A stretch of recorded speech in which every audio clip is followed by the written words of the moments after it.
Alright, students, let's start the today's lecture formally. In last class, we wrote about the vocabulary words that were starting with letter A, and today we have written some of the words of the vocabulary that are starting from B and C. Actually, the list of C continues. Matlab, the list of C is not ended over here. We will continue the remaining words in our next class. And how many words are we going to complete in this entire course of our English language? 200 words. ठीक है, we have to complete 200 words of vocabulary in the entire course of English language. And out of 200, alhamdulillah, 28 of the words are being completed. अच्छा, completion of the words are not the main goal. The main goal is that you understand these words, you started to implement these words in your daily life. Matlab, your interviews are going to be taken over here, your presentations are going to be taken over here. So I really expect from you guys that you apply these words into your spoken English, whether you are giving any sort of presentation, whether you are giving any sort of podcast, whether you are giving any sort of interview. So I expect from you all that you should apply these words in your daily life as well. ठीक है? Because learning 200 words is not the motive. The main thing is that you should apply those 200 words in your daily life.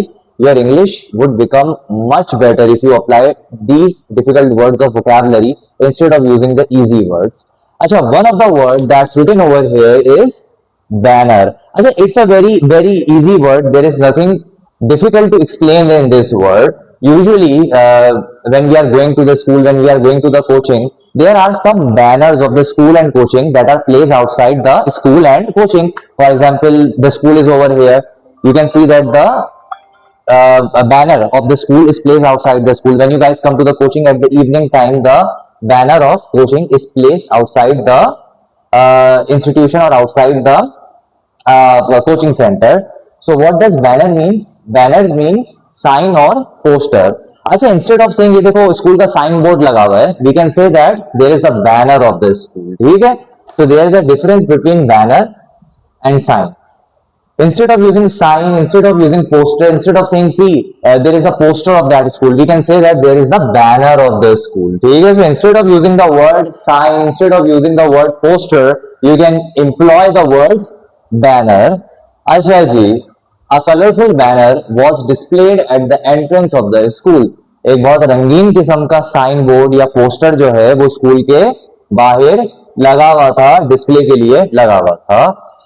क्या ये banner का मतलब समझ में आ रहा है? अच्छा, कौन कौन से ऐसे बच्चे जिन्होंने बैनर पहले सुना हुआ है, मतलब सुना हुआ है ना पहले, तो वेरी गुड. फिर तो अच्छा, आसान आसान से शुरू किया. Now we have a little bit more difficult word, even though this is also not that much difficult word. Many of you guys have listened about this word previously. That is bash. Acha, bash means to hit something, to strike something. For example, if someone comes at the door and he starts hitting the door, instead of saying that someone is hitting the door, we can say that someone is bashing the door. सही है. So what does bashing means? To hit something, to strike something. For example, if a cricketer is playing cricket and he strikes the ball very hard, we instead of saying this that the cricketer strikes the ball very hard, we can even say the cricketer bashed the ball. ठीक है. अच्छा, if we are seeing football or playing football, instead of saying that he kicked the ball very hard, we can say he bashed the ball very hard. सही है. अच्छा, bash जो है ना वो थप्पड़ मारने वाली सेंस में भी यूज होता है. बैश जो है वो किसी को अगर हम बातों बातों से उसकी तरह से कह दें, क्या कहेंगे उसके अच्छे लफ्जों में, बातों बातों में किसी की सही करके हम हालत खराब कर दें ना, उसको सुना सुना के, तो वो भी बैशिंग होता है. आपने कोई उल्टी हरकत करी, प्रिंसिपल के ऑफिस में गए, प्रिंसिपल ने सुना सुना के आप लोगों की हालत खराब कर दी, तो वो भी बैश होता है. बैश का मतलब सिर्फ फिजिकली हिट करना नहीं है. बैश का मतलब है कि हर लिहाज से हिट करना, चाहे सुना सुना के हिट करना, चाहे चमाट मार के हिट करना, चाहे थप्पड़ मार के हिट करना. Anyway we can use the word bash. मतलब bash is a very versatile word. It can use in many ways. So one of the ways in which the bash is used over here in the given sentence is he bashed the door repeatedly until it's opened. सारा ये रही. अच्छा, थोड़ा का 10-15 minute रुक जाए जी. अच्छा जी, the another word is basking.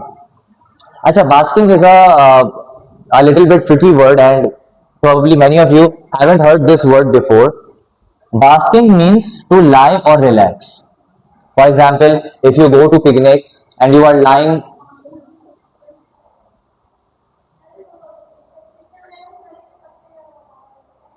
अच्छा देखना है। नहीं ऑप्शन 10 मिनट तुमको बोलो रुक जाए।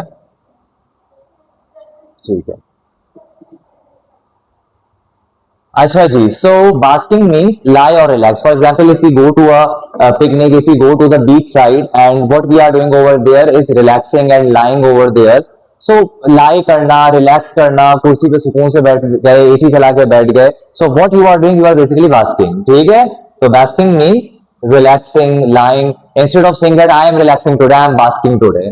ठीक है? बास्किंग का मतलब क्या होता है? लाई करना, रिलैक्स करना, चिल करना, सुकून में आना is called basking. अच्छा basking is also used for animals as well. अक्सर देखा है कि धूप में गाड़ी के नीचे बिल्ली सोई हुई होती है और रिलैक्स कर रही होती है, so the cat is basking. ठीक है? अक्सर डॉग्स ऐसे होते हैं, तो डॉग्स आर basking. ठीक है? basking means to lie, to relax. ठीक है? हाँ exactly, the cat was basking in the warm sunlight. गरम गरम सनलाइट थी, उसमें कैट क्या कर रही थी? बास्किंग कर रही थी, यानी रिलैक्स कर रही थी. Near the window, near the window यानी कि खिड़की पे बैठी हुई थी बिल्ली और गरम गरम धूप उसको लग रही थी और उसमें वो क्या कर रही थी? रिलैक्स कर रही थी, यानी बास्किंग. ठीक है? सो समझ में आ गया बास्किंग का लफ्ज. अच्छा अनदर वर्ड इज बोनांजा. अच्छा बोनांजा वही है जो हमारा ब्रांड भी है, बोनांजा सतरंगी, हम उसको बोनांजा कहते हैं. कपड़े मिलते हैं.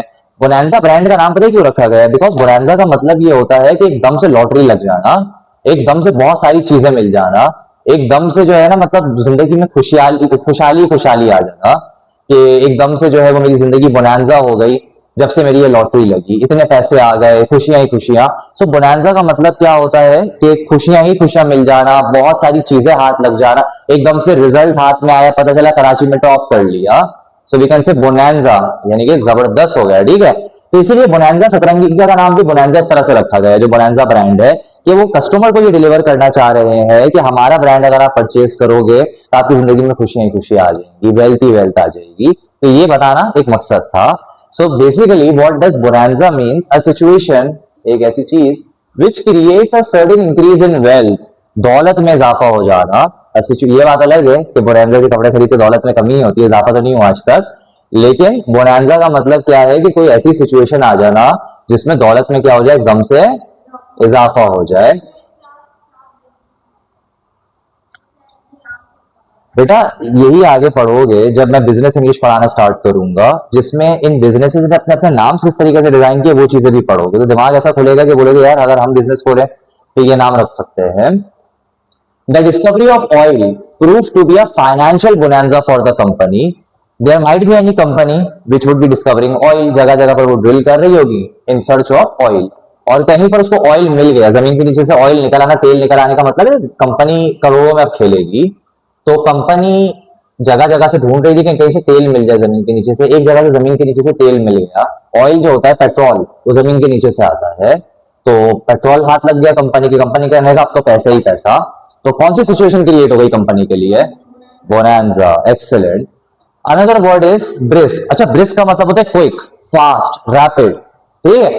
जैसे हम कहते हैं ना कि I am taking a brisk nap, मतलब फटाफट से एक नैप ले रहा हूं मैं, फटाफट से सो के उठता हूं, बस आधे घंटे में सो के उठता हूं. I am taking a brisk nap. सही है? ब्रिस्क का मतलब क्या होता है? What does brisk means? Something very quick, something very fast, something very speedy, rapid. Very good. So the sentence in which the word brisk is being used is the shop experienced brisk sales during the holiday season. There might be any holiday season.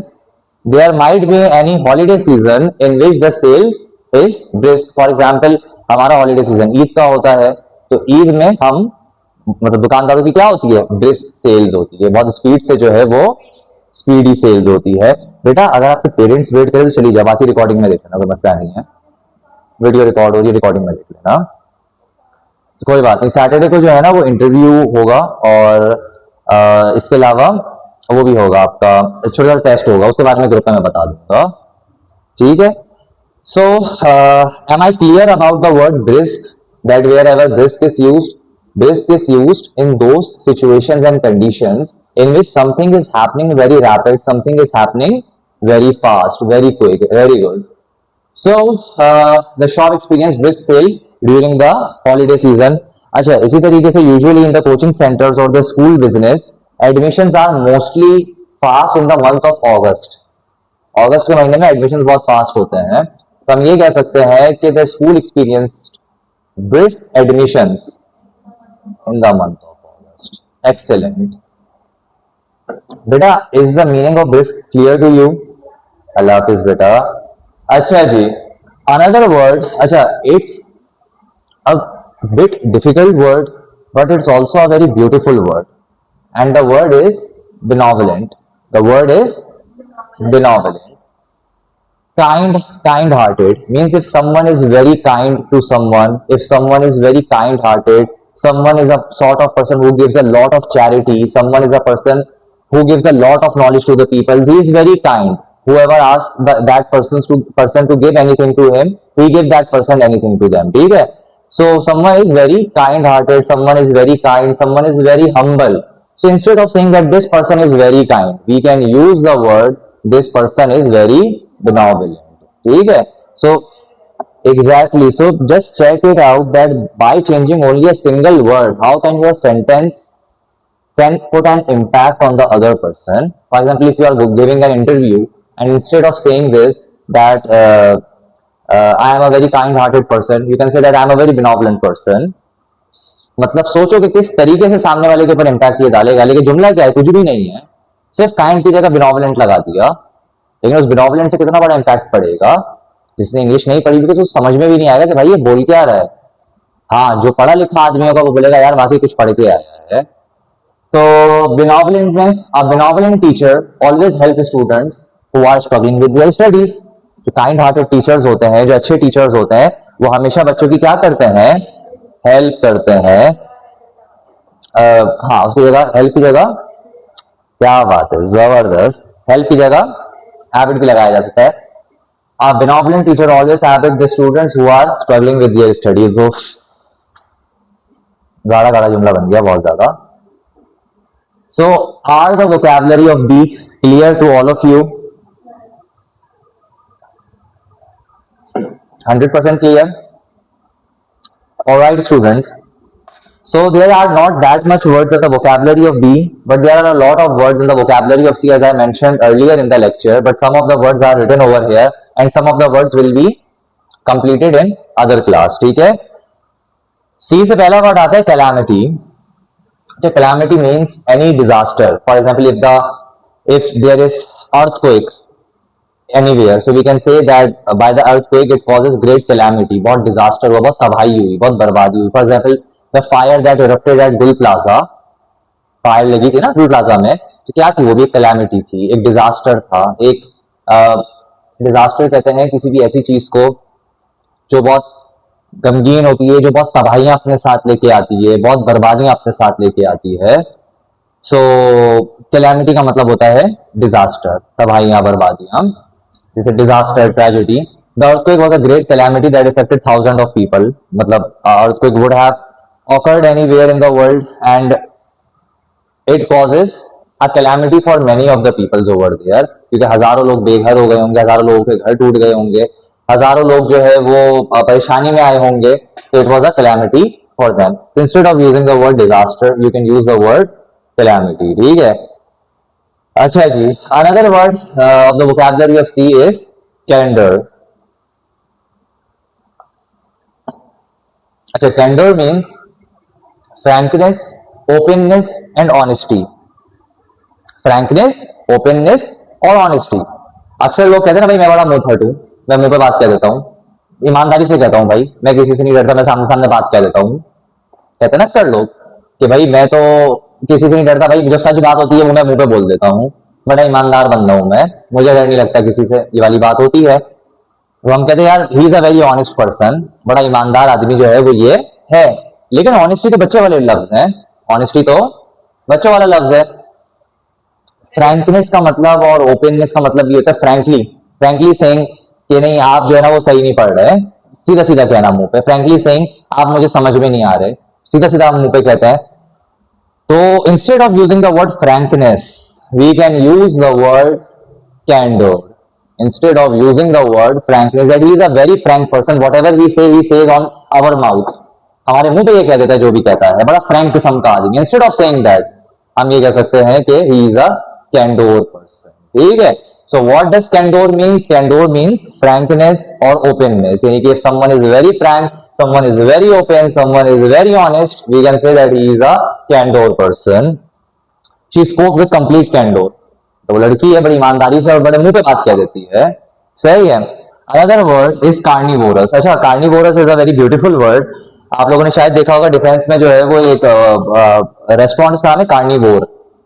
Carnivore में सिर्फ गोश्त मिलता है, मतलब कि बकरे का, ऊंट का, गाय का सिर्फ गोश्त मिलता है और दुम्बे का. अब तो चिकन भी निकाल दिया उन लोगों ने. तो कार्निवोरस का मतलब होता है मीट ईटर्स, गोश्त खोर. जो लोग सिर्फ गोश्त खाते हैं, जैसे कि जो लोग सब्जियों का हाथ भी नहीं लगाते. मिसाल के तौर पे, नहीं, मिसाल के तौर पर जैसे कि लायन है, शेर है या बिल्ली है. बिल्ली को सब्जियां डालोगे तो बिल्ली खाएगी? नहीं खाएगी. So the cats are the meat eaters, the lion are the meat eater, the tigers are the meat eaters. They don't eat anything other than meat. So they are basically carnivores. If a person is a sort of person who don't even touch vegetables and always try to eat meat, ऐसा इंसान जो कि कभी भी सब्जियों को हाथ नहीं लगाता, दाल सब्जी को हाथ नहीं लगाता, मैंने गोश्त ही खाना है मैंने, तो मैं कहेंगे यार he is a very carnivorous person, meat eaters. So whether it would be an animal who could be carnivorous, and we can also use the word for humans as well. कौन से humans? Who are just the meat eaters and don't even touch pulses or vegetables. Non-veg person, exactly. So meat eating. Lions are carnivorous animals that mainly feed on meat. Achha, another word is chaos. Probably you might have listened about this word, chaos, right? Anyone who have listened about this word, chaos? Chaos का मतलब होता है भगदड़ much जाना. Chaos means panic. Chaos means disaster. Chaos means एकदम से परेशानी पैदा हो जाना. जैसे कि अभी लकी वन में chaos मचा था. एक्सीलेंट. इसी तरीके से हमारे पास क्लास है, भरी हुई है पूरी, एकदम से लाइट चली जाती है, अंधेरा, मगरिब के बाद का टाइम हो रहा है, तो बच्चे इधर उधर भागने लग जाते हैं, चीखने लग जाते हैं. क्या हो गया है? ये chaos. हमारे को स्कूल की याद आ रही है थोड़ी थोड़ी.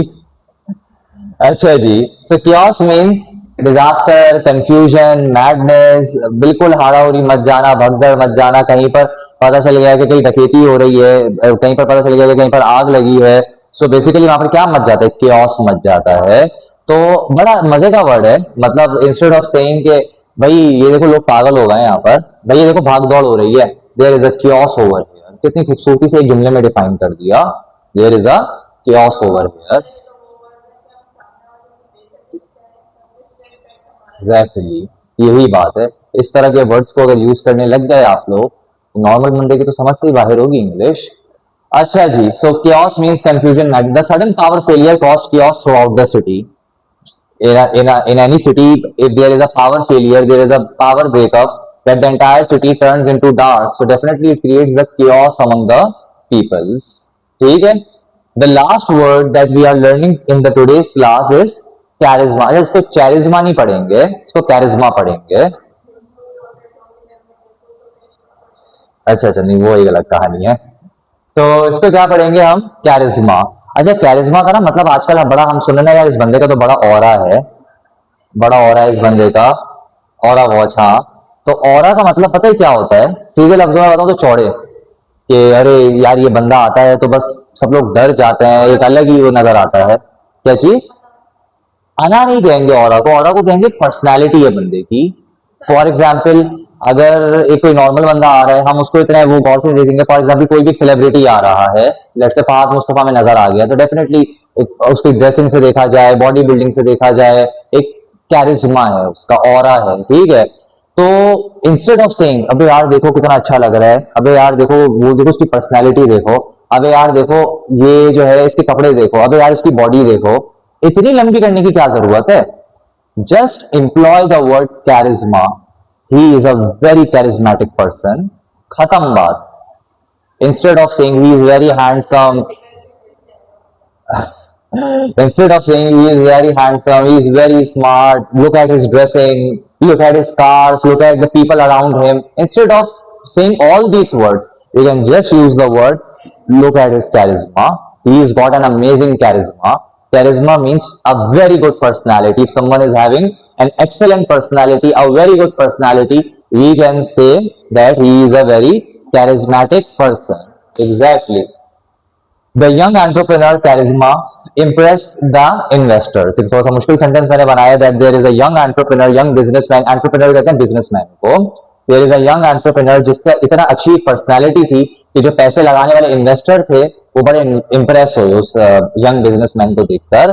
तो इससे आप लोग भी अपने अपने सेंटेंसेस बना सकते हो. You can make a lot of your sentences and let me clear you one thing that घर पे जाके अगर आप इनके सेंटेंसेस मल्टीपल बनाओगे ना, इससे आप लोगों को फायदा होगा. आप लोगों को पता चल जाएगा कि ये वर्ड और हम किस तरीके से क्रिएटिविटी का इस्तेमाल करके कहाँ कहाँ पर यूज कर सकते हैं. तो घर पे जाके अपनी कॉपी में कोशिश करना कि एक बैक पे पोर्शन बना लो जिसमें इन वर्ड्स को यूज करते हुए अपना दिमाग चला के नए नए सेंटेंसेस बनाओ और फिर लाके मुझे नेक्स्ट क्लास में चेक कराओ.